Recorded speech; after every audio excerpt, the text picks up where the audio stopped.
కలిగిన మా తండ్రి, అమ్మికిలిగా ప్రేమించిన మా యేసయ్య, మా జీవితాలలో మరొక ప్రభు దినమును, అందులోనూ ఈ ప్రభు దినములో మా ప్రభు యొక్క శరీరమును, మా ప్రభు యొక్క రక్తమును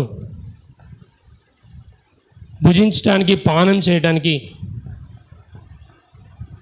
మరొక అవకాశం మా జీవితాలలో మీరు అనుగ్రహిస్తూ వచ్చిన మీ ప్రేమను బట్టి స్తుతిస్తున్నాం.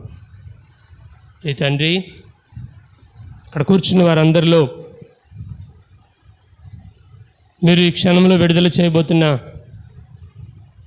మీ వాక్యము ద్వారా నన్ను, మమ్ములను పరిశుద్ధపరిచి, పవిత్రీకరించి మీ యొక్క శరీరమునకు, రక్తమునకు నమూనాలుగా, చిహ్నాలుగా ఉన్న రొట్టె, గోధుమ రొట్టె, ద్రాక్షరసములో యోగ్యమైన పాలు పంపులు మా అందరికీ దయచేయండి. ఏ ఒక్క వ్యక్తి కూడా అవగాహన లేకుండా, రక్షణ అనుభవం లేకుండా, మారు మనస్సు తీర్మానములు లేకుండా, బాప్తిస్మ సాక్ష్యం లేకుండా, ఇవన్నీ ఉన్నప్పటికీ ఇంకా పాపములోనే బ్రతుకుతూ, పాపమును ఆస్వాదిస్తూ, పాపమును జుర్రుకుంటూ, పాపముతో సహవాసం చేస్తూ అయోగ్యమైన పాలు ఎవరూ పొందకూడదని మీ సన్నిధిలో, పొందకుండా ఉండులాగిన సహాయం చేయమని మీ సన్నిధిలో బ్రతిమాలుకుంటున్నా. పొందే ప్రతి బిడ్డ కూడా నిజమైన తీర్మానము, ఒప్పుకోలు మీ సన్నిధిలో విసర్జించి విడిచిపెట్టి పవిత్రమైన తీర్మానముతో, నిజమైన ఒప్పుకోలుతో, వాక్యం చేత పవిత్రీకరించబడిన వారమై మీ సన్నిధిలో వినయభయభక్తులతో అవగాహన కలిగిన వారమై, ప్రభా బాప్తిస్మ సాక్ష్యం ఇచ్చిన వారమై, ప్రభా అదేవిధంగా నిజమైన మారు మనసు రక్షణ అనుభవం కలిగిన వారమై, నామకార్థ క్రైస్తవం తప్పించబడిన వారమై యోగ్యమైన పాలు పొందేలాగా మమ్మల్ని అందరూ సిద్ధపరచండి. ఇంకా ఎవరైతే ఇప్పటి వరకు కూడా అటువంటి తీర్మానం తీసుకోలేదో వారితో కూడా మీరు మాట్లాడండి. నూతనంగా వచ్చిన వారిని ఆశీర్వదించండి, పాతవారిని, స్థానికులను కనికరించండి. మేమందరం మీ బిడ్డలమే, మీరు మా మంచి కాపరి, మేము మీ గొర్రెలము. మీరు మమ్మల్ని మీ వాక్యమైన మన్నాతో పోషించారు, ఉదయకాలం మిమ్మల్ని ఆరాధించుకునే భాగ్యం ఇచ్చారు. స్తోత్రములు. ఈ దినం ఆరాధించగలిగిన ప్రతి బిడ్డను బట్టి స్తుతిస్తున్నాం. ఆరాధించలేని వారికి మరొక తరుణం, మరొక వారం మీ చేతి మీద అనుగ్రహించండి మందిరావరణలో ఆరాధించడానికి. ఈ సమయంలో నిలబెట్టిన మీద ఆస్తుని కనికరించి, క్షమించి, కాపాడి, పరిశుద్ధపరిచి, మీ రెక్కల చాటున భద్రపరిచి, ప్రతి విధమైన కీడు నుంచి, చీకటి శక్తుల నుంచి తప్పించి, నిలబడుతుండగా మీరే ఖాళీ చేసి అభిషేకించిన పెదవులను ముట్టి, మీ మాట నా నోట పెట్టి మాకు కావాల్సిన ఆత్మీయమైన పురికొల్పు మాటలు దయచేయమని, వింటున్న మేమందరం కూడా ఎంతో వినగలిగిన చెవి, గ్రహించగలిగే మనసు మాకు అందరికీ దయచేస్తారని విశ్వాసంతో, ధైర్యంతో మీ కృపాసనం మీద వచ్చి ప్రార్థన చేస్తూ కృతజ్ఞతాస్తుతులతో కొద్ది వినపములు యేసు నామమున ప్రార్థిస్తున్నాం తండ్రి, ఆమేన్.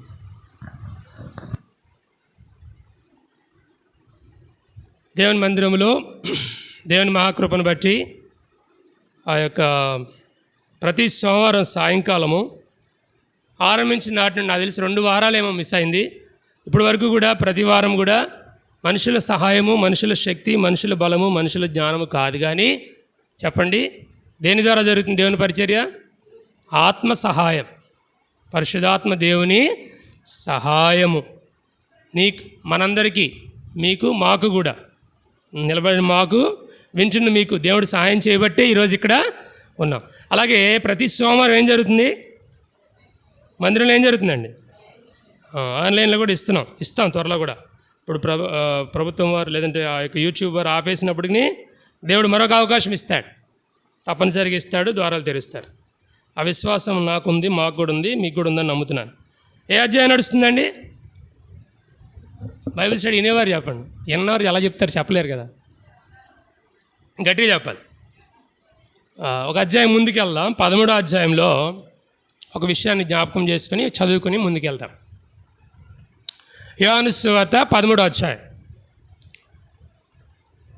ప్రభు బల్లోకి వెళ్ళక ముందుగా కొన్ని హెచ్చరికలు తీసుకుందాం. వాక్యం నుంచి మన జీవితం ఎలా ఉంది పరీక్ష చేసుకుందాం. 13-17 మీ బైబిల్ చేత పట్టుకుని అందరూ కూడా గట్టిగా చదవాలి మీ వాక్యాన్ని. ఎవరికి నిర్లక్ష్యంగా అలక్ష్యంగా చదవద్దు. మధ్యలో లేపుతున్నాను అనుకోవద్దండి. సహోదరులు ఎవరు కూడా వెనకాల కూర్చోదు, ఎక్సెప్ట్ బేబీ మదర్స్ తప్ప. మిగతా వాళ్ళందరూ అక్కడ ఖాళీ స్థలాలు పూరించండి. బల్ల ఇవ్వటానికి ఈజీగా ఉంటుంది. ఒక క్రమశిక్షణలో కూర్చోండి, కూర్చోండి. ఈ సిస్టర్స్ వెనకాల ఖాళీ ఉంది కదా, చైర్ పక్కన కూర్చోండి చక్కగా. పాట పాడినప్పుడు వచ్చేయాలిగా. ఈసారి ఎప్పుడైనా సరే నాది ఈ ప్లేసు, నేను ఎక్కడే కూర్చుంటా, నేను కదలను అనుకోవద్దండి దయచేసి. దేవుని మందిరం. ఓకే, మీకు నడు నొప్పి అయి ఉంటే చైర్లో కూర్చోండి, కాళ్ళు నొప్పి ఉంటే తప్పలేదు. కింద కూర్చునే వాళ్ళు తప్పనిసరిగా ఒక ఆర్డర్ ప్రకారం కూర్చుంటే మంచిది. 13, 17 అందరం కలిసి చదువుదామా? ఈ సంగతులు మీరు ఎరుగుదురు గనుక వీటిని చేసిన ఎడల ప్రార్థన చేసుకుంటాం. ప్రియమైన పరలోకపు తండ్రి, యేసుక్రీస్తు ప్రభువారి ఘనమైన నామములో మరొక్కసారి మీ పాదాల చెంతకు వస్తున్నాం. పరిశుద్ధమైన మీ బల్ల ఎంతో భయభక్తులతో మేము పాల్పొందులు పొందాలి.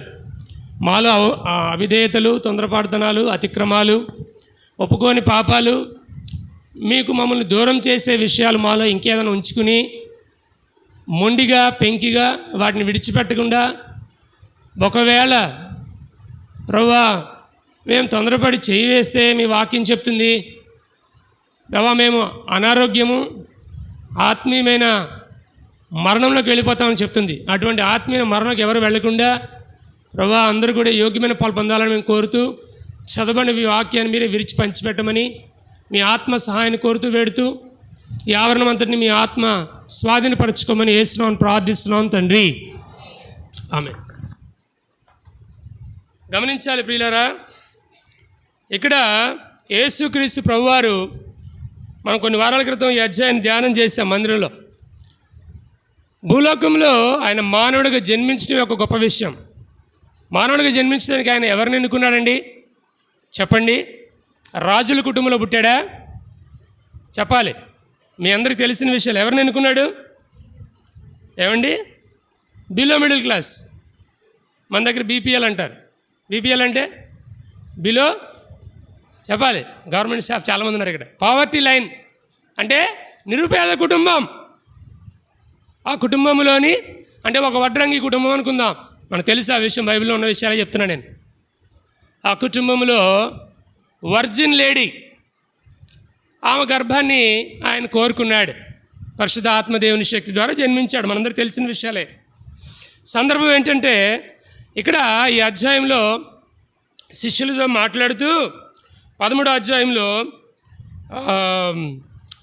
4, 5, 6, 7 వచనాలు చదువుతుంటే మనకు అర్థమవుతుంది. ఏమని ఉంటుంది అక్కడ? ఆయన ఏం చేశారు? పై వస్త్రం పక్కన పెట్టి 4వ వచనంలో ఒక తువాలు తీసుకుని, చదవండి, 13:4, భోజన పంక్తిలో నుండి లేచి తువాలు తీసుకుని నడుమునకు కట్టుకొనెను. తర్వాత ఏం చేశారు? పళ్ళెములో నీళ్లు పోసి, ఎవరు కడిగారండి? శిష్యుల పాదములు. వేరే వాళ్ళని పిలిపించి కడిగించలేదు. దేవాది దేవుడే తన శిష్యుల పాదములు కడుటకు ఏం చేశాడు? సిద్ధపడ్డాడు. సిద్ధపడి ఆగిపోయాడా? చేసి చూపించాడు. కడుగుటం మొదలు పెట్టినుందా? తర్వాత ఏం చేశారు? ఇట్లు చేయించు సీమోను పేదలు. ఇవన్నీ మనకు తెలుసు సందర్భాలు. అయితే ఇక్కడ ఒక మాట అంటాడు చూడండి, ఒక మాట చదువుదాం. 12వ వచనం చదవనప్పుడు 12. ఆ సందర్భం అయిన తర్వాత చివరిలో అంటాడు, వారి పాదములు కడిగి తన పైవస్త్రము వేసుకొని తర్వాత ఆయన మరలా కూర్చుండి, నేను నీకు చేసిన పని మీకు తెలిసినదా? ఇవాళ ప్రభు మన అడుగుతున్నాడు, నేను భూమి మీద ఉండగా నా శిష్యుల విషయంలో నేను ఒక పని చేశాను, అది మీకు తెలిసినదా? ఆ రోజు వాళ్ళని అడిగాడు, ఇవాళ మన అడుగుతున్నాడు Prabhu. What I have done, do you understand? ఈయన చేసిన కార్యంలో మనకేం కనపడుతుంది? యేసుక్రీస్తు ప్రభు వారి యొక్క మీక్నెస్, దీనత్వము. బలలోకి వెళ్ళక ముందుగా ప్రభు మనతో మాట్లాడడానికి ఇష్టపడుతున్న మాట, ఉదయకాలం కూడా ప్రభు మనతో మాట్లాడారు. మీరు ఎంతమంది గమనించుకుంటూ విన్నారో నాకు తెలియదు, కానీ ఈ లోకములో ఏమి ఉన్నా ఏమి లేకపోయినా, భౌతికమైన ఆశీర్వాదాలు ఉన్నా లేకపోయినా, ఆత్మలో దేవుడు చూసేది దీనత్వం. అందుకనే మత్తయి సువార్త 5వ అధ్యాయంలో కొండ మీద ప్రసంగం చేస్తున్నప్పుడు యేసుప్రభు వారు చెప్తాడు కదా, 3వ వచనం నుంచి 12వ వచనం వరకు ఆ మాటలు ఏమంటారండి? ధన్యతలు అంటారు. తీయండి మత్తయి 5 అక్కడ ఒక మాట చూస్తాం. 4వ వచనం చదవండి ఎవరైనా. మత్తయి 5:4 దుఃఖపడువారు ధన్యులు. ఈ లోకంలో ఆత్మీయంగా, భౌతికంగా, శారీరకంగా అన్ని రకాలుగా ఒకవేళ దుఃఖపడుతున్నావేమో, బాధపడాల్సిన పని లేదు. దుఃఖపడేవారు తృణీకరించబడిన వారు కాదు, దుఃఖపడేవారు పాప పనులు చేసేవాళ్ళు కాదు, దుఃఖపడేవారు నిరాకరించబడిన వారు అసలే కాదు. దేవుని వాక్యం చెప్తుంది, చెప్పండి నాతో, దుఃఖపడువారు ధన్యులు. ఎవరు ధన్యులు అంట? ధన్యులు అనే మాట తెలుగులో ఉంది, ఇంగ్లీష్లో బ్యూటిట్యూడ్స్ అన్నారు వీటిల్ని, ధన్యతలు. లాటిన్ భాషలో బీటస్, BEATUS అనే మాట ధన్యుడు అనే మాటకు అర్థం. ఆ బీటస్ అనే మాట నుంచి వచ్చిందే బ్యూటిట్యూడ్. బ్యూటిట్యూడ్ అంటే అందం కాదండి, బ్యూటీ అంటే అందం కదా, బ్యూటీలో నుంచి వచ్చింది బ్యూటిట్యూడ్ అనుకోవద్దు. బీటస్ అనే పదం నుంచి వచ్చింది ఈ మాట. హిస్టరీ కూడా కొంచెం తెలుసుకుంటే మంచిది వాక్యం మధ్యలో. ఎందుకు ఈ మాట చెప్పానంటే, మనకు ఈ 3వ వచనం నుంచి 12వ వచనం వరకు ఎంతమందికి ఈ ధన్యతల గురించి తెలుసు? ఇన్ని సంవత్సరాల నుంచి ఏం చదువుతున్నాం మనం? పరిశుద్ధ గ్రంథం చదువుతున్నాం. బైబిల్లో పలానా అధ్యాయం అని చెప్పగానే కొన్ని అధ్యాయాలు మనం వినగానే ఆ అధ్యాయంలో ఏముందో మనకేం రావాలా? మొత్తం తెలియని కనీసం ఆ థీమ్, దాంట్లో ఉండే విషయం గుర్తు రావాలా. మత్తయి 5 అనగా ఏం గుర్తు రావాలా? కొండ మీద ప్రసంగం గుర్తు రావాలా. సరే, 3వ వచనం నుంచి 12వ వచనం అనగా ఏం గుర్తు రావాలా? ధన్యతలు గుర్తు రావాలి. దాంట్లో 4వ వచనం ఇప్పుడు చదివాం మనం. మరొకసారి చదవండి. దుఃఖపడువారు. ఇప్పుడు మనం ఏం చేయాలా? ధన్యులం కాబట్టి ఏం చేయాలి మనం? వాక్య ప్రకారం దుఃఖపడతాం తప్పులేదు అని అర్థం అనమాట. దాని అర్థం ఏంటి? పొద్దున్న లేచిన కాడి నుంచి పొద్దుగుకులు దుఃఖపడమని కాదు. అక్కడ సందర్భాన్ని బట్టి, సమయాన్ని బట్టి, అవసరాన్ని బట్టి దుఃఖపడటంలో తప్పులేదు. నన్ను ఎవరేదో అన్నారు, బాధపడ్డా, అది కాదు దుఃఖం అంటే, అలా కాదు. ఆత్మ సంబంధమైన దుఃఖం. దేవుడు మాట్లాడే మాటలు ఏది కూడా వాక్యంలో భౌతికంగా మనం తీసుకోకూడదు. ఆత్మల కొరకైనా భారంతో కూడిన, వేదనతో కూడిన కన్నీటి ప్రార్థన. ఆలోచించండి, కన్నీటి ప్రార్థన చేసామా ఎప్పుడైనా? అలా చేసినప్పుడు మనల్ని దేవుని వాక్యం ఏం పిలుస్తుందంటే, చెప్పండి, you are a blessed person. ఎవరంట ధన్యుడంటే? ఆశీర్వదించబడిన వాడు. ఇంగ్లీష్లో మంచి మాట వాడారు, బ్లెస్సెడ్. అందుకనే రోమిల్ రాసిన పత్రికలో యేసుప్రభు వారు అపొస్తలుడైన పౌలు రోమాకు రాస్తూ అంటాడు, చదవండి 12వ అధ్యాయము, రోమిల్ రాసిన పత్రిక 12వ అధ్యాయం. ఈ దుఃఖాన్ని, లోక సంబంధమైన భౌతికమైన దుఃఖాన్ని మనం పోగొట్టుకోవాలంటే, శారీరకమైన దుఃఖము, మానసికమైన దుఃఖము మన నుంచి పోవాలంటే మనం ఏం చేయాలి? చదవండి 12:18, రోమా 12:18. శక్యమైతే మీ చేతనైనంత, ఒకళ్ళు చదువుతారు, మిగతా వాళ్ళందరూ చూడాలి, బైబిల్లో ఏలు పెట్టి చూడండి. అక్కడ శక్యమైతే మీ చేతనైనంత మట్టుకు సమస్త మనుషులతో సమాధానంగా ఉండు. ఇప్పుడు మనం ఎలా ఉండాలి? మొదటి దుఃఖపడతాం, తప్పులేదు అనుకున్నాం. రెండోది ఎలా ఉండాలి మనం? దుఃఖము, ఆత్మీయమైన దుఃఖము మంచిది. అది రక్షణార్థమైన మారు మనసుని తీసుకుని వస్తుందని దేవుని వాక్యం చెప్తుంది. భౌతికమైన దుఃఖం పోవాలంటే దేవుని వాక్యం ఏం జ్ఞాపకం చేస్తుందంటే, శక్యమైతే మ్యాక్సిమం ఎటువంటి పరిస్థితి వచ్చినా, కొండ ఊడి మీద పడిపోయినా, కొండ ఊడదు మీద పడదు, పక్కనోడు మన ఏమన్నా అన్నా, మొహం చిట్లించుకున్నా, చేదరించుకున్నా, థూ అని మొహం మీద చూసినా ఏం చేయమంటున్నాడు దేవుని వాక్యంలో? గట్టిగా చెప్పండి, పడదాం ఇవాళ నుంచి. మనకు ఎవరితో సమాధానం లేదో వాళ్ళ గురించి మనం వదిలేద్దాం, మన బ్రతుకులు చూసుకుందాం. సెకండ్ పర్సన్ గురించి మర్చిపోండి కాసేపు. వ్యక్తిగతం, బల్లనగా వ్యక్తిగతం. మీరు వెళ్ళి పక్కన వాళ్ళు చేయి తీసుకెళ్ళి, అమ్మ బల్ల పుచ్చుకో, అయ్యా బల్ల పుచ్చుకొని వాళ్ళ చేతితో పుచ్చుకోపిస్తారా? బల్ల కాదు కదా, మన చేతితో మనమే ఎక్కడ వేస్తున్నాం చెయ్యి? ప్రభు శరీరంలో వేస్తున్నాం. అవునంటారా కాదంటారా? ఇప్పుడు మనం సిద్ధపడాలా వద్దా? ఎలా ఉన్నావు అలాగే పెట్టేద్దాం చెయ్యి. పెడితే ఏమవుతుంది? మాట్లాడాలా? రాబోతే వాళ్ళ గురించి నేను వేరే మందిరాలకు వెళ్ళినప్పుడు చెప్తా. మా మందిరంలో సీనియర్ విశ్వాసులు ఉన్నారు, ఏ ప్రశ్న అడిగినా సమాధానం చెప్తారు అని చెప్తా. ఇక్కడేమో నేను ఎంత గొంతు చించుకున్నా మీరేం చేస్తారు? ఆ పాస్టర్ గారికి జ్వరం వచ్చింది, అరుచుకున్నాడు, జ్వరం ఎక్కువై ఉంటుంది, ఎలాగ అరుస్తున్నాడు అనుకుంటారు తప్ప ఆన్సర్ మాత్రం చెప్పరు. జ్వరం వస్తే అరవరండి, మూసుకుని కూర్చుంటారు. జ్వరం వచ్చినా అరుతున్నాడు, మీరు అర్థం చేసుకోవాలి. మీరు ఇప్పుడు ఏం చేయాలా? మైక్ కూడా సౌండ్ తగ్గించా, పెద్దలు చెప్తున్నారు.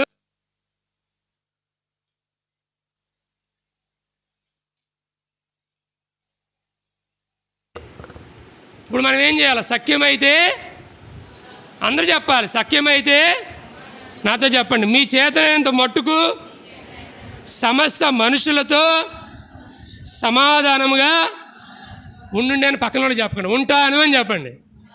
ఉంటాను, తీర్మానం అది. బైబిల్ వాక్యంలో ఉండడి అని చెప్పింది. దేవుడు మనతో మాట్లాడుతున్నాడు ఉండమని. ఈరోజు మనం తీర్మానం తీసుకుందాం. బల్లకు వెళ్ళకముందు ఎవరు ఎటువంటి వాళ్ళైనా కానివ్వండి, వాళ్ళ భక్తులైనా కానివ్వండి, అన్యులైనా కానివ్వండి, బలలో చేయి వేసి ఎవరైనా కానివ్వండి, చేయి వేయని వారు కానీ, బాప్తిజం తీసుకున్నవారు మనకు అనవసరం, మన వ్యక్తిగతం. ఒక ఆయన చెప్తున్నాడు, రాత్రి వింటా ఉన్న వాక్యం, ఆయన పేరు కూడా మీరు వినే ఉంటారు. ఢిల్లీలో పాస్టర్ చేస్తున్నాడు, మన కొవ్వూరు ఆయన నేటివ్ ప్లేస్. ఆయన పేరు జయశ్రీరావు అంటారు. ఆయన పేరు జయసింతరావు ఏదో ఉంది ఆయన పేరు. సరే జయశ్రీరావు అనుకుందాం కాసేపు. వాళ్ళ కుమారుడు చిన్న బాబుగా ఉన్నప్పుడు ఒకరోజు రాత్రి బయట వరండాలో వాళ్ళ అమ్మగారును ఢిల్లీలో అపార్ట్మెంట్లు కదండి, ఇది ఎప్పుడు 30 ఏళ్ళ క్రితం జరిగిన స్టోరీ. అపార్ట్మెంట్ బయట బాల్కనీ నుంచి అలా ఆకాశం వైపు చూస్తుందంట. ఈయన లోపల కూర్చుని వింటూనే ఉన్నాడంట. అలా భార్య గారు అంటుందంట పక్కన ఉన్న ఇంటి ఆవిడతో, అమ్మ ఆకాశం చూడు ఎంత నిర్మలంగా ఉందో, బాగా బ్లూ కలర్లోకి వచ్చేసింది, ఆకాశంలో నక్షత్రాలు ఉన్నాయి, వాతావరణం తేడాగా ఉంది, ప్రభు రాకడ వస్తుంది అనుకుంటే ఇప్పుడే సిద్ధంగా ఉన్నావా అని అడిగిందంట పక్కన ఆవిడని. వెనక నుంచి చిన్నపిల్లడు వచ్చి అన్నాడంట, ఆంటీ ఇప్పుడే వేసే వస్తే మా అమ్మ సిద్ధంగా ఉంది, మా అమ్మ ఎత్తబడద్దు ఆంటీ అని చెప్పాడంట. అలా పక్కనింటి ఆంటీతో. ఒక 5 ఏళ్ళ పిల్లాడు. ఆవిడ అందంట, ఒరే మీ అమ్మ సిద్ధంగా ఉంది, ఎత్తబడుతుంది అంటున్నావు, నువ్వేంట్రా అందంట. 5 ఏళ్ళ పిల్లాడు, అడిగి ఏం తెలియదు. అన్నాడంట, మా అమ్మ ఎగిరిపోద్ది కదా, ఎగిరినప్పుడు మా అమ్మ చీర పట్టుకుని నేను కూడా ఎగురుతా అన్నాడంట. అది కాదు విధానం. ఎవరు విశుద్ధపడితే, ఎవరు రెడీగా ఉంటే వాళ్ళే చెప్పాల. వాళ్ళు మాత్రమే మీరు మాట్లాడితే ముందుకు వెళ్తా, వాళ్ళు మాత్రమే నేను సిద్ధంగా ఉన్నానని నువ్వు చెప్పగలవా? ఇప్పుడు are you ready for the Lord second coming? ఒక విషయంలో సిద్ధపడితే కాదు, అన్ని విషయాల్లో సిద్ధంగా ఉండాలి. అందుకని ప్రతి వారం చాలా విషయాలు బోధిస్తూ ఉంటారు ఇక్కడ.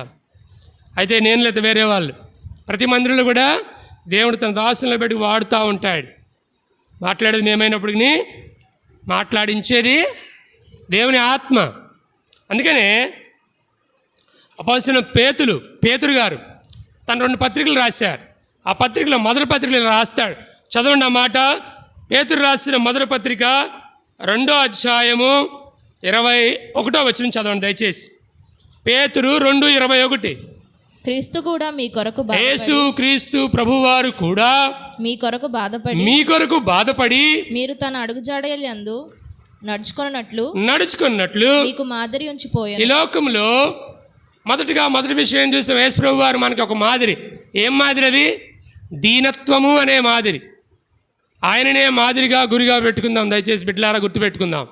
అయితే మాదిరిలో 2 రకాలు ఉంటాయి. మంచి మాదిరి ఉంటుంది, చెప్పండి. సిగరెట్లు తాగేవాడు కూడా అంటాడు ఇలా కాల్చరా అంటాడు. అడ్వర్టైజ్మెంట్ కూడా ఏం చేస్తాడు, ఇలా తాగరా ఉందని చూపిస్తాడు.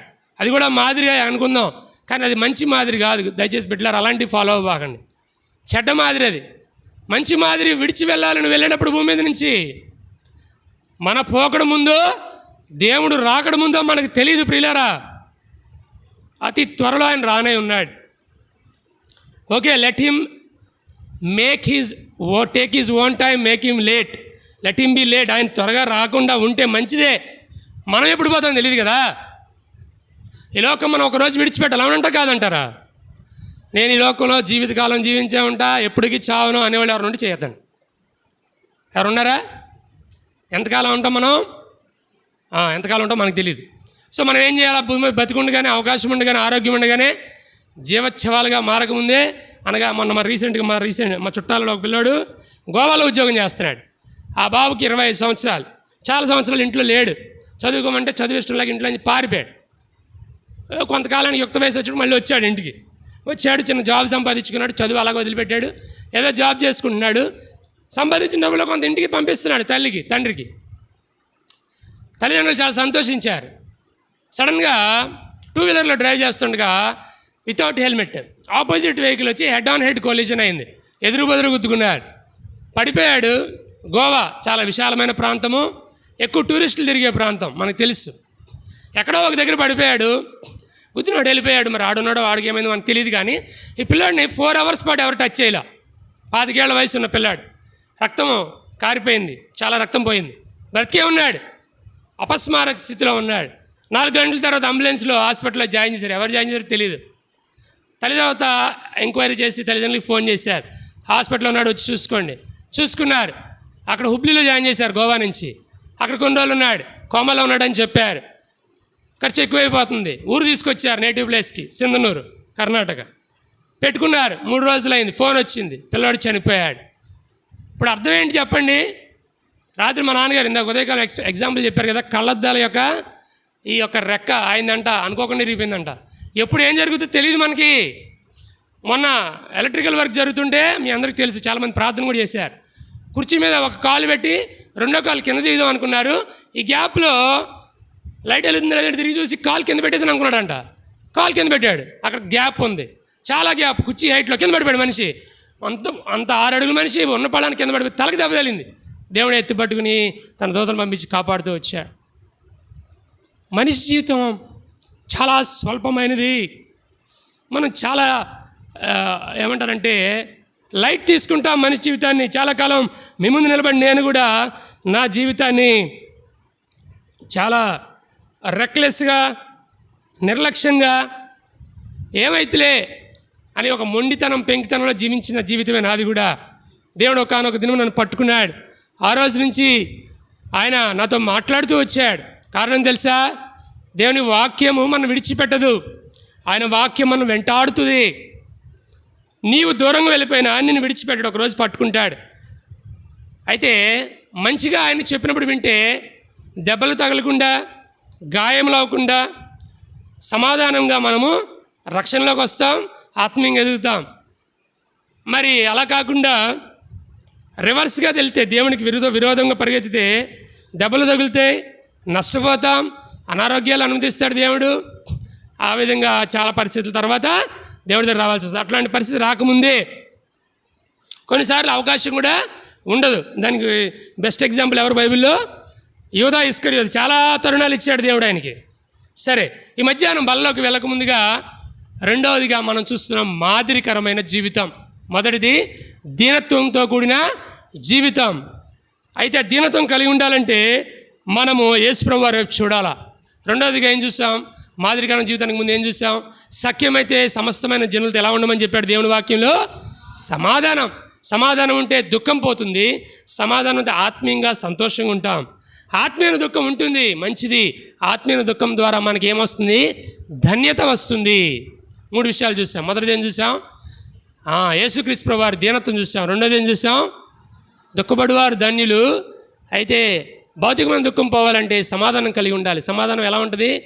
మనము సమాధానంగా ఉంటే అవతల వాళ్ళు సమాధానంగా ఆటోమేటిక్గా వస్తారు. వాళ్ళు రాకపోని నువ్వు సమాధానం పడిపో. దేవుని వాక్యం మరలా చెప్తుంది. నా మాటలు కాదండి, దయచేసి వ్యక్తిగతంగా ఎవరితో ఇక్కడ మాట్లాడరు. దేవుని వాక్యం మాట్లాడుతుంది. మనుషులతో దేవుడే డైరెక్ట్గా ఇక్కడ వస్తే మనం ఎవరు ఉండలేము. కాబట్టి ఆయన యొక్క శక్తిని మనం తట్టుకోలేము. కాబట్టి వాక్య రూపంలో మనతో మాట్లాడతారు. అది అర్థం చేసుకోవాలి, మనం అవగాహన చేసుకుని గ్రహించుకోవాలి. ఇన్ని చెప్పిన తర్వాత కూడా, మంచి మాదిరి ఉండాలి అని చెప్పిన తర్వాత కూడా, కొంతమంది జీవితాలలో మానవ నైజం, మానవ పులిసిన పిండి విడిచిపెట్టడానికి ఇష్టపడరు. దానికి ఒక బెస్ట్ ఎగ్జాంపుల్ ఉష్ట్రపక్షి. ఎంతమంది తెలుసు? ఉష్ట్రపక్షి అని మీకు కొత్తగా ఉందనుకుంటా మాట. నిప్పుకోడి తెలుసా? సరే, ఇంకా మా చెప్పాలని ఇంగ్లీష్లో చెప్తే మీకు అర్థమైపోద్ది. ఆస్ట్రిచ్ ఎంతమంది తెలుసు? చేయొద్దండి. అట్లా చూస్తే అమ్మో ఏదో కొత్త మాటలాగా ఉంది వీళ్ళందరికీ అనుకుంటా నేను. ఆస్ట్రిచ్. మళ్ళీ మీ భాషలో చెప్తా, నిప్పుకోడి. ఇంకా మీ భాషలో ఏమంటారు దాన్ని? నిప్పుకోడి అంటారా, ఇంకేమైనా అంటారా? అంటే దాని ఒరిజినల్ నేమ్ ఉష్ట్రపక్షి. ఉష్ట్రపక్షికి పొడుగాటి కాళ్ళు ఉంటాయి, తెలుసు కదా? ఎలా ఉంటుంది ఉష్ట్రపక్షి చెప్పండి, ఎలా ఉంటుంది చెప్పండి, మాట్లాడండి, ఫాస్ట్గా మాట్లాడాలి. చాలామంది నా ఇంక చూస్తున్నారు, మీరు నిద్రపోవట్లేదు, నాకు తెలిసి ఆ విషయం చూస్తున్నారు, కానీ ఆన్సర్ చెప్పడానికి ఇష్టం లేదు. ఎందుకో తెలుసా, ఏంటి వీడికి ఆన్సర్ చెప్పేదాన్ని అలాగే అనుకుంటాను నేను మధ్య. మీరు ఆన్సర్ చెప్తే ఐల్ బీ హ్యాపీ. ఉష్ట్రపక్షి ఎలా ఉంటుందండి, పొడిగాటి కాళ్ళు, పొడిగాటి మెడ, ఏమండి పెద్ద ఉదరం, పెద్ద బాడీ అనమాట, పొడుగు మెడ, చిన్న తలకాయ, పొడిగాటి కాళ్ళు. దానికి ఉన్న అలవాటు ఏంటంటే దాని శత్రువు లేక దానికి ఏదైనా ప్రాణభయం వస్తే, అంటే ప్రతిదానికి కూడా, ప్రతి యానిమల్కి కూడా, మనిషికి ఉంటారు శత్రువులు, యానిమల్స్కి కూడా ఉంటారు. శత్రువు అంటే ఏం లేదు, దాన్ని ఆహారంగా తినే దానికన్నా బలమైన జంతువు అనుకుందాం. అవి వాటిని వెంటాడినప్పుడు ఉష్ట్రపక్షికి ఉన్న ఒక మంచి హ్యాబిట్ ఏంటంటే, లేదా గొప్ప హ్యాబిట్ ఏంటంటే చాలా ఫాస్ట్ రన్నర్ అనమాట. అది ఏమంటారు దాన్ని, ఫాస్ట్ రన్నర్. చాలా త్వరితగతిన త్వరగా పరిగెత్తగలదు. పరిగెత్తితే ఎక్కువగా ఆఫ్రికా ఖండంలో కనబడుతుంది. ఇప్పుడు ఇండియాలో కూడా తెచ్చి దాన్ని బ్రీడింగ్ చేసి పెంచుతున్నారు. ఇంకా కొన్ని ఏరియాల్లో దాని జాతివే ఈము అనే పక్షి ఫామ్స్ కూడా ఉన్నాయి. ఇక్కడ ఏపీలో కూడా చూసా, EMU గుడ్లు కూడా ఉంటాయి, ఇంత ఉంటుంది గుడ్డు, దాని పెద్దదే ఈము. దాని ఆయిల్ కూడా తెస్తారు, చాలా ఉన్నాయి దాని ఉపయోగాలు. సరే, దాని క్యారెక్టర్ చూద్దాం. అలాంటి క్యారెక్టర్ కలిగిన వ్యక్తులు సంఘాల్లో చాలామంది మనకు కనబడతారు. ఏంటి ఆ క్యారెక్టర్ అంటే, దాని గురించి చెప్పబడుతుంది క్యారెక్టర్. నిజంగా క్యారెక్టర్ అని నేను దాని మీద కొంత గూగులింగ్ చేశా. గూగులింగ్ అంటే తెలుసా, గూగులింగ్ అంటే చెవులో తిప్పుకునేది కాదు, ఈ గూగులింగ్ కాదు, గూగుల్ సెర్చ్ చేస్తే దాని గురించి అలా చెప్పబడింది. ఎందుకు చెప్పబడింది నాకు తెలియదు. ఏంటి చెప్పనా, దాని హ్యాబిట్ త్వరగా పరిగెత్తుద్దంట. శత్రువు వెంటబడినప్పుడు ఎంత ఫాస్ట్గా అంటే శత్రువు దొరకనంత ఫాస్ట్గా పరిగెత్తుద్దంట. చాలా దూరం పరిగెత్తుద్దండి. ఎప్పుడు దాకా పరిగెత్తుద్దంటే దానికి ఆయాసం వచ్చేదాకా పరిగెత్తుద్దంట, దాని శక్తి అయిపోయేదాకా పరిగెత్తుద్దంట. పరిగెత్తి ఒక స్టేజ్కి వచ్చేటప్పటికి, అది ఎక్కువగా ఉండేది ఎడారి ప్రాంతంలో కదా. ఒక స్టేజ్కి వచ్చేటప్పటికి ఎంత వేడి ఇసుక అయినా సరే, అంత వేడి ఇసుకలోకి బాడీ అంతా దూర్చలేదు కాబట్టి తల వరకు ఇసుకలోకి దోసేస్తుందంట. ఎక్కడ దోసేద్దండి, తల వరకు. ఎవరన్నా చెప్పట్లా, ఒకళ్ళిద్దరు చెప్తున్నారు, తల వరకు. మరి తల ఇసుకలో దోసేసి కళ్ళు మూసుకుంటుందంట. కళ్ళు మూసుకొని ఏమనుకుంటుందంట, అమ్మయ్య నేను సేఫ్ అనుకుంటుంది. ఏమనుకుంటుందంట, గట్టిగా చెప్పాలి. ఇప్పుడు దాని బుద్ధిహీనత, అవివేకము, వెరితనం ఏంటి చెప్పండి. తల దాచిపెడితే మిగతా బాడీ దొరకదు శత్రువుకి. మనిషి నైజం కూడా అంతే. పాపము చేస్తూ నన్నెవరూ చూడట్లేదులే, నేను సేఫ్లే, కృపాకాలంలో ఉన్నానులే, నేను యేసుప్రభువుని నమ్ముకున్నాను కదా, నేను బలలో చేయవేస్తాను కదా, దేవుడు నన్ను తప్పిస్తాడులే, రేపు కాపాడుతాడులే, ఎల్లుండి కాపాడుతాడులే, రాకడ వచ్చే ముందు ఏమంటారు, సిద్ధుల నూనె ఎత్తుకుంటాలే, దొరుకుతుందిలే అనుకుంటారు. చివరికి పెండ్లి కుమారుడు రానే వస్తాడు. వాళ్ళ దగ్గర ఉన్న సిద్ధుల నూనె అయిపోద్ది. ఎవరైతే సిద్ధంగా ఉన్నారో వాళ్ళ సిద్ధులు సిద్ధంగా ఉంటాయి, వాళ్ళ దీపాలు వెలుగుతూ ఉంటాయి, వాళ్ళు లోపలికి ఆహ్వానించబడతారు. పెళ్లి కుమారుడు లోపలికి వెళ్ళగానే తలుపేయబడుతుంది. ఈ ఎవరైతే ఉష్ట్రపక్షి లాంటి తల నేలలో ఆ ఇసుకలో దోచిన వాళ్ళు ఉంటారో, వాళ్ళు దీపము ఆరిపోతుండగా పరుగున ఆ యొక్క ఏమంటారు అంగడికి వెళ్ళి, మా కొంచెం ఆయిల్ దీపం మారిపోతుంది ఇస్తాడాడు, వెలిగించుకుంటావు, పరిగెత్తుకుని వస్తావు, తలుపు వేయబడి ఉంటుంది. ఇప్పుడు నువ్వు కొడతావు, అయ్యా పెండ్లి కుమారుడా, సంవత్సరాల పాటు బలలో చేవేశానయ్యా, అయ్యా నీకోసం సువార్తలు కరపత్రాలు పంచానయ్యా, నా ద్వారా 10 మంది రహబోతు ఆరాధన మందిరానికి విశ్వాసులుగా చేరినారయ్యా, అయ్యా తలుపు తీయంటే అప్పుడు ఏమంటాడు దేవుడు చెప్పండి. పెండ్లి కుమారుని యేసుప్రభువు వారు ఏమంటారు? మీ నోటి మాటలు వినాలనుకుంటున్నా, ఏమంటారు? ఏమండి అంతేనా? దాని ముందు ఏం లేదా? తీసి చదువుతారా మాట? ఒక్క మాట చదవని ముందుకెళ్దాం. త్వరగా తీయాలి, త్వరగా చదవాలి. ఎవరు ఫస్ట్ చదువుతారో చూద్దాం. అక్కడ ఒక మాట ఉంది, మీరెవరో అన్న మాటకు ముందు ఒక మాట ఉంది. ఏమండి అది అయిపోయిన తర్వాత ఆయన ఏమంటారు? ఆయన నోటి నుంచి వచ్చిన మాట రాట్లా, మాట చెప్పట్లే ఎవరు. పోనీ చదవండి, సందర్భం చదవండి ఫాస్ట్గా. అయ్యా అడుగగా అతడు ఏమ్మా ఇది మిమ్ముని ఎరుగునని నిశ్చయముగా. బల్ల గుద్ది I don't know who are you, get lost, అవతలకు పండి.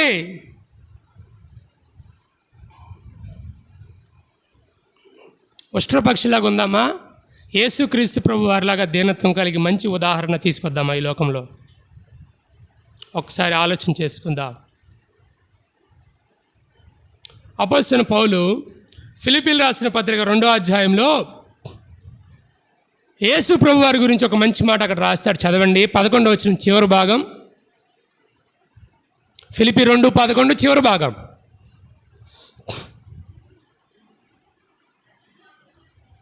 దేవుడు ఆయనను అధికముగా హెచ్చించి ప్రతి నామమునకు పైనామమును ఈ లోకములో నీవు ఎంతగా తగ్గించుకుంటావో, ఎంతగా దీనురాలుగా నిన్ను నువ్వు చేసుకుంటావో, పరలోక రాజ్యంలో నీకు అంత హెచ్చింపిస్తాడు దేవుడు.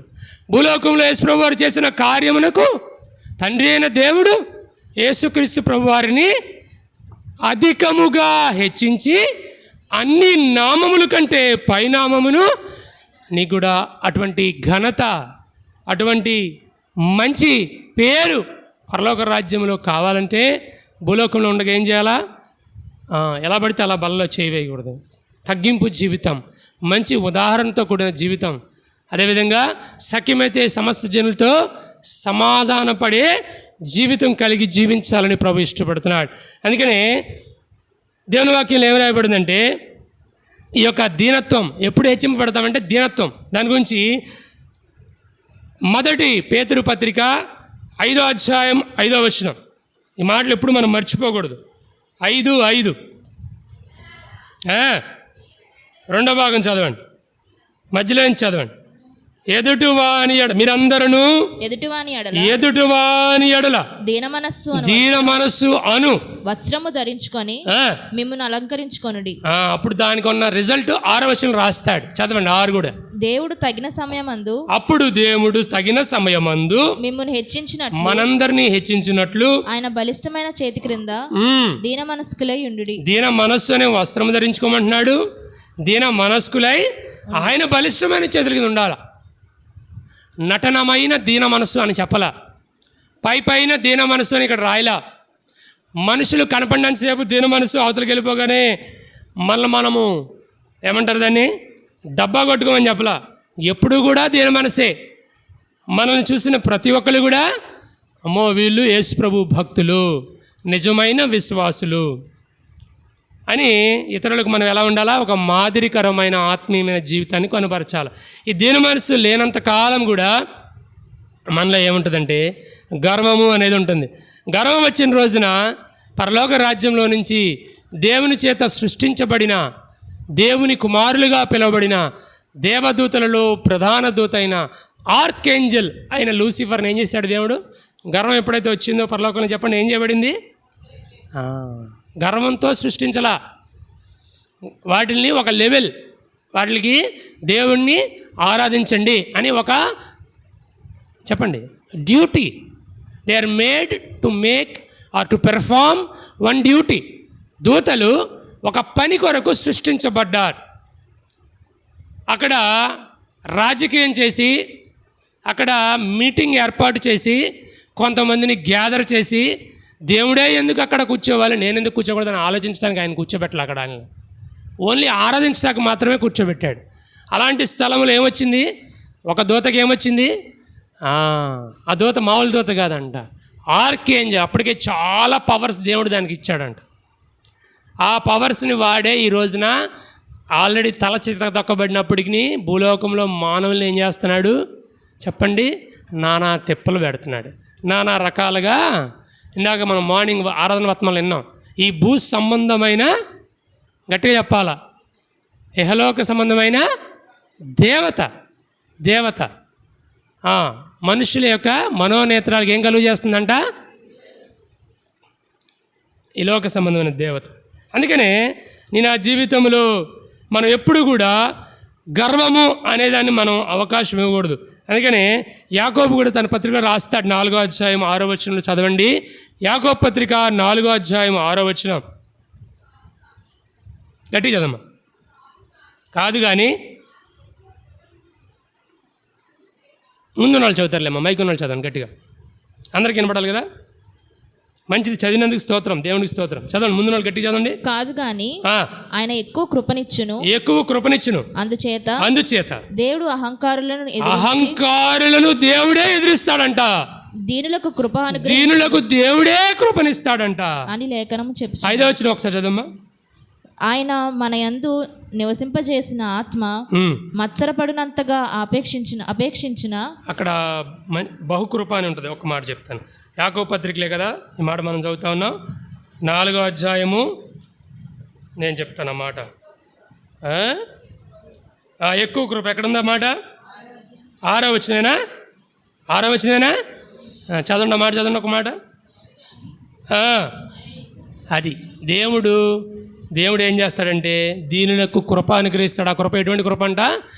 ఎక్కువ కృప. ఎవరు భూమి మీద మనుషులు ఇవ్వలేరు.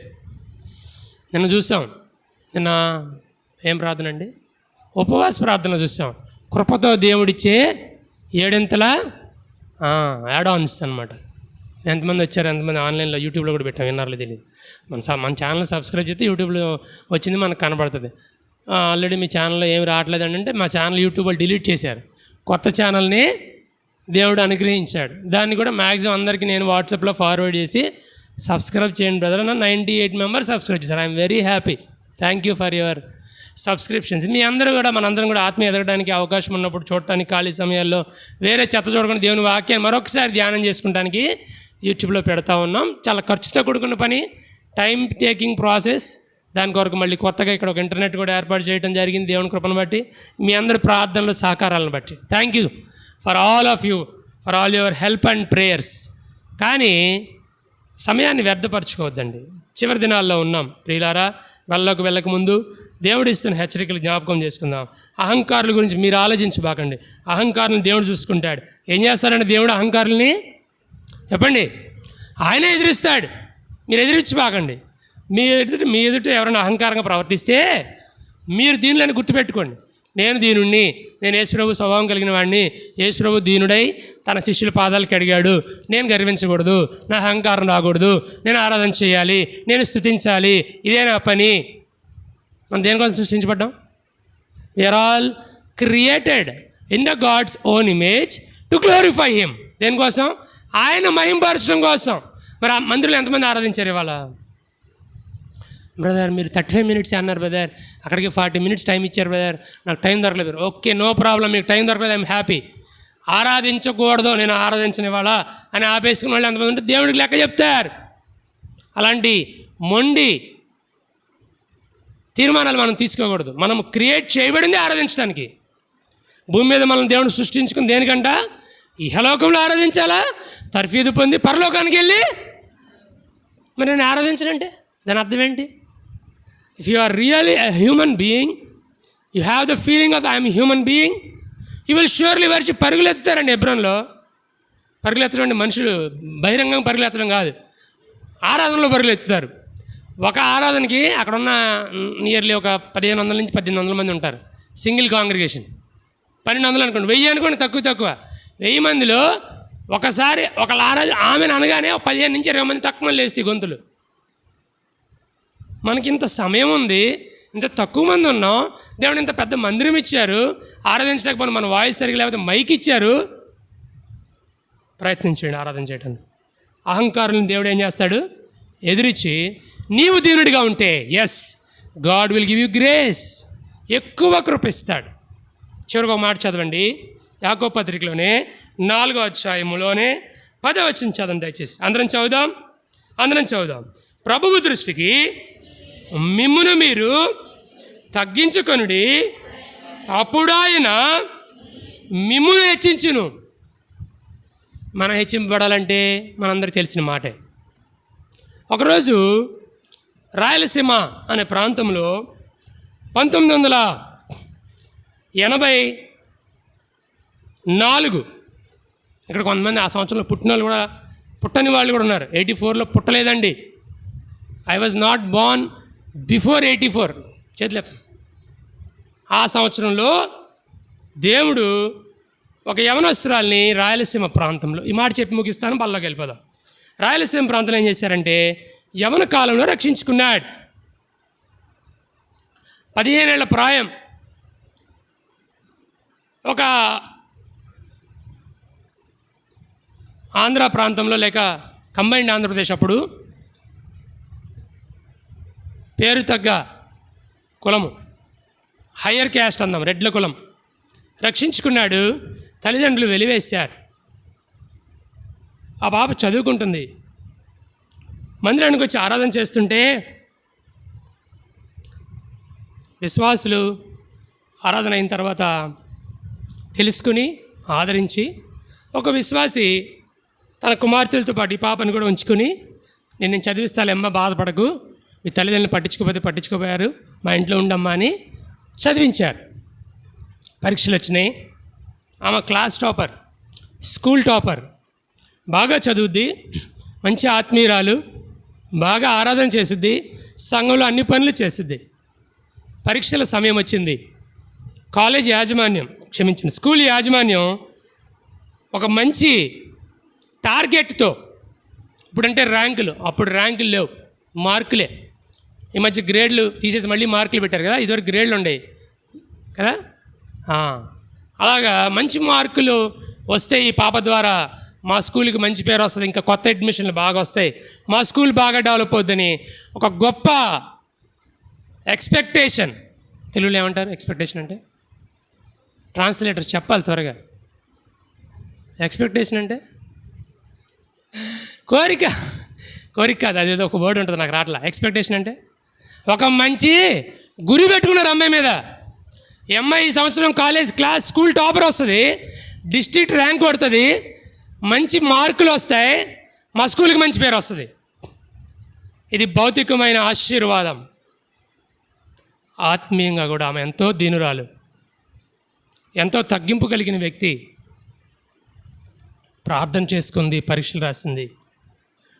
పరీక్షలు అయిపోయినాయి, రిజల్ట్స్ రానే వచ్చినాయి. స్కూల్లో అందరికీ మంచి మార్కులు వచ్చినాయి, ఈ పాప కూడా చాలా మంచి మార్కులు వచ్చినాయి. ఒక సబ్జెక్టులో 1 మార్కులో ఫెయిల్ అయింది. ఎవరు ఎక్స్పెక్ట్ చేయలేదు. మేనేజ్మెంట్ అయితే ఎంత బాధ అంటే, ఇక ఏమని చుట్టుపక్కల వాళ్ళు, రిలేషన్స్, చర్చ్ మెంబర్స్ కూడా కొంతమంది, ఏంటమ్మా నీ మీద ఇన్ని ఎక్స్పెక్టేషన్స్ పెట్టుకున్నావు, ఫెయిల్ అవటం ఏంటమ్మా అని మాటలతో గుర్చుతున్నారు. ప్రభు దగ్గర కన్నీరు కార్చింది. ప్రిన్సిపల్ గారిని కలుద్దామని వెళ్ళింది. నీ మొహం నాకు చూపించొద్దమ్మా, మా యొక్క ఆశలన్నీ నీరు కార్చేసావు, నీ బాధ నువ్వు పడు, నాకు సంబంధం లేదు, వెళ్ళిపో బయటికి అన్నాడు. బాధపడింది, ఏడ్చుకుంటూ మళ్ళీ మందిరానికి వచ్చి ప్రార్థన చేసుకుంటుంది. సరే ప్రిన్సిపాల్ గారి దగ్గరికి కలుద్దాం, మళ్ళీ కొంచెంసేపటికి మారతాడేమో అని వెళ్ళి, సారీ సార్, నేను ఫెయిల్ అయ్యే అవకాశం లేదు, నేను చాలా బాగా రాశాను, నేను పాస్ అవుతాను తప్పనిసరిగా. ఇంకేం పాస్ అవుతావు, ఫెయిల్ అయ్యా, వెళ్ళు ఆ సప్లిమెంటరీ రాసుకో, అలా అయినా పాస్ మార్క్ వస్తుంది బతుకుతో అంటే, నెక్స్ట్ ఇంటర్మీడియట్ అని జాయిన్ అవ్వచ్చు, వెళ్ళిపోయి ఇక్కడి నుంచి అంటే, నేను సప్లిమెంటరీ కట్టను మాస్టారు. ఏమంది నాతో చెప్పండి, నేను సప్లిమెంటరీ కట్టను. అమ్మా ఏమన్నా పిచ్చెక్కిందా నీకు? నువ్వు సప్లిమెంటరీ రాయిపోతే నువ్వు పాస్ అవ్వవు. లేదు సార్, నేను సప్లిమెంటరీ రాయను, నా దేవుడు గొప్ప దేవుడు, నేను మార్కులు నాకు తెలిసి రాసిన దాన్ని నేను ఫెయిల్ అయ్యే అవకాశం లేదు.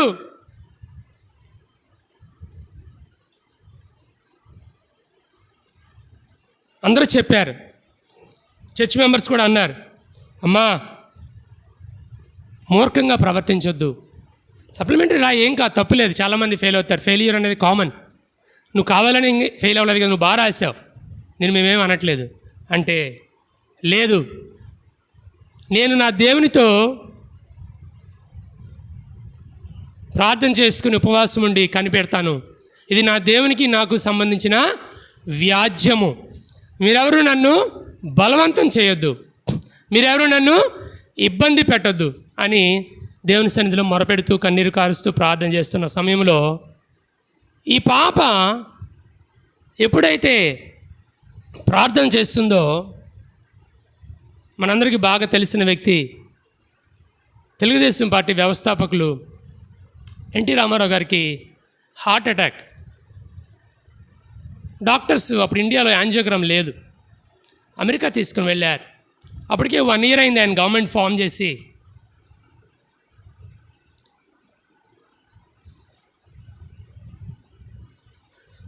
ఒక దీనురాలి, యవనస్తురాలి, నమ్మకమైన భక్తురాలి ప్రార్థన విని దేవుడు గవర్నమెంట్ని 1 month పాటు తారుమారు చేశాడు.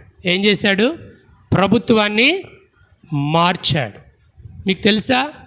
పెద్దవాళ్ళు కొంతమంది ఉన్నారు ఇక్కడ. 1 month there is a chief minister in the history of India, also in Andhra Pradesh, who worked only for 30 days. చెప్పండి, నాదెళ్ళ భాస్కర్ రావు. వాళ్ళ అబ్బాయి పేరు ఇప్పుడు ఆల్రెడీ ఆయన తెలుగుదేశంలో మినిస్టర్గా ఉన్నాడు, నాదెళ్ళ మనోహర్. నాదెళ్ళ భాస్కర్ రావు గారు తెలుగుదేశంలోనే ఉంటూ ఎన్టీ రామారావు గారిని ఏమంటుందండి, ఏం తన్ను అంటారు, ఏదో తన్ను అంటారు, ఏం తన్ను, వెన్నుపోటు. ఎస్, తన్ను కాదు, ఏదో పోటు అంటారు అని పోయి తన్ను అన్న. వెన్నుపోటు పొడిచి కొంతమందిని గ్యాదర్ చేసి, లైక్ కంపారిజన్ ఎందుకులే కానీ, బయటకు వచ్చేసి సెంట్రల్ గవర్నమెంట్, అప్పుడు కాంగ్రెస్ ఉంది గవర్నమెంట్, సెంట్రల్ గవర్నమెంట్తో కాంటాక్ట్ చేసినప్పుడు గవర్నర్ని దింపారు. కాంగ్రెస్ గవర్నర్ వచ్చి గవర్నర్కి ఇక్కడ ఎలక్ట్ కూర్చున్నాడు సీట్లో. All of a sudden new government form చేశారు. ఆయన సీఎంగా చేస్తుండగా ఈయన యాంజియోగ్రామ్ చేయించుకుని ఇండియాకి వచ్చాడు తిరిగి యుఎస్ నుంచి ఎన్టీ రామారావు గారు. ఇక తర్వాత మనకు తెలుసు ధర్మయుద్ధం అవన్నీ చేశాడు.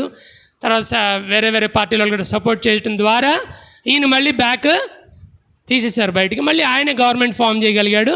మళ్ళీ ఎన్టీఆర్ గవర్నమెంట్ అక్కడి నుంచి చాలా కాలం పాటు మీకు తెలుసు, ఇప్పుడు కూడా అదే నడుస్తుంది. సరే, ఎండ్ ఆఫ్ ద డే ఒక దీనురాలి ప్రార్థన ఏం చేసింది? దేవుడు ఒక సీఎం లెవెల్లో ఉండే వ్యక్తికి హార్ట్ అటాక్ తీసుకురాగలిగింది. ఆయన యాంజియోగ్రామ్ చేయటానికి అమెరికా తీసుకెళ్ళగలిగింది. ఇంకా గవర్నమెంట్ని చేంజ్ చేయటానికి ఒక అదే పార్టీలో ఉండే ఒక లీడర్ని రేపగలిగింది. ఆయన 1 month పాటు సీఎంగా రావటం ఏంటి, మళ్ళీ సీఎం మానేయటం ఏంటి? అయితే గొప్ప విషయం ఏంటంటే అసలు స్టోరీ ఇప్పుడు స్టార్ట్ అవుతుంది. ఎప్పుడైతే ఈయన సీఎం కుర్చీలో కూర్చున్నాడో నాదెళ్ళ మనోహర్ గారు, ఆయన సైన్ చేసిన ఫస్ట్ ఫైల్ ఎవరైతే 10th class ఆ సంవత్సరం 1 మార్క్తో ఫెయిల్ అయ్యారో అలాంటి వాళ్ళందరికీ 1 మార్కు చెప్పండి, గ్రేస్ మార్కుగా కలపండి. It is only by the grace of the gracious father. ఎవరి ద్వారా వచ్చింది ఆర్డర్ చెప్పండి? పరలోకపు కృప కలిగిన తండ్రి కృపా మార్కుని 1 మార్కుని కలిపారు. ఈ పాప కూడా ఆ సంవత్సరంలోనే, ఆ పీరియడ్ కూడా చెప్తాను మీకు, 16/8/1984 నుంచి 16/9/1984 కరెక్ట్గా నెల పనిచేశాడు ఆయన. మీరు చూసుకోండి, గూగుల్లో చెక్ చేసుకోండి. ఈ గ్యాప్లో 1 మార్కు కలపబడింది. పాప ప్రార్థన దేవుడు సఫలీకృతం చేశాడు. నీవు కూడా ఎటువంటి పోరాటంలో ఉన్నావో ప్రభు దగ్గర ప్రార్థన చేయ. పల్లోకి వెళ్ళక ముందు ఒప్పుకో ప్రభు దగ్గర, ప్రభు ఇది నా పరిస్థితి. ఆ దీనురాలి యొక్క ప్రార్థన ఆలకించి ప్రభుత్వాన్ని మార్చారు. ఒక సీఎంకి హార్ట్ అటాక్ తీసుకుని వచ్చారు. యాంజియోగ్రామ్ చేసుకుంటాక America వెళ్ళగలిగాడు.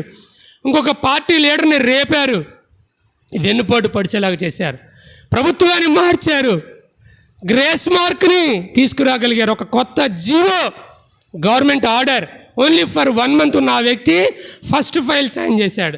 For only 1 time, grace mark of 1 mark changed the life of 1 girl and the total church has cried like anything. అక్కడ ఉన్న సంఘం అంతా కన్నీరు పెట్టుకుంది. తిరిగి ప్రిన్సిపాల్ దగ్గరికి వెళ్ళి కూర్చుంది. సార్, నేను చెప్పాను కదా నేను సప్లిమెంటరీగా అప్లై చేయనని. అవునమ్మా, నీ దేవుడు గొప్ప దేవుడు. అవును కదా, మన దేవుడు నిజంగా గొప్ప దేవుడు.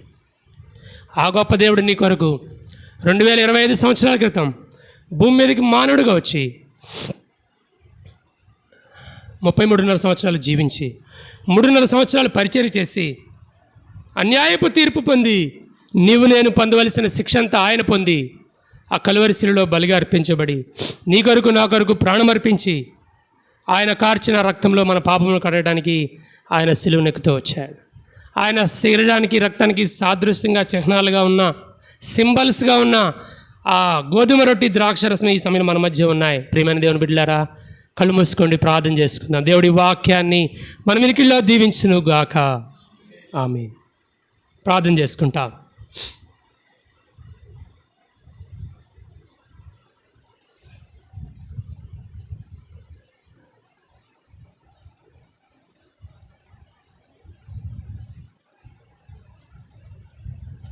దయచేసి